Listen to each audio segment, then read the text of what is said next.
This is outside of Wawasee Plaza. In the hallway upstairs is B-207.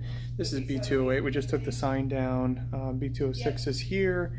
But this is going to become a new laundry room here, and we're going to finish the inside, drywall that. We'll drywall over here on this side.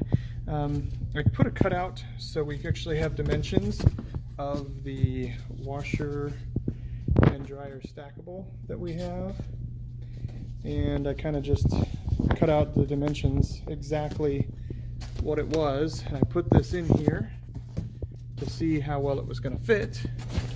Trying to do this one-handed is rather difficult, but we could even do that like right here if we wanted to and have it just completely flat out straight, or we could even put it at an angle, you know, to some degree. So there's a lot of flexibility here of what we can do with this.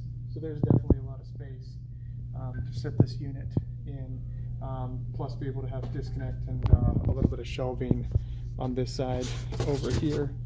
We're just going to put up a couple shelves to put extra laundry stuff, and then we'll have to figure out what we're going to do about the code, if we're going to give all tenants a code to get in there, or if we're just going to leave that completely unlocked.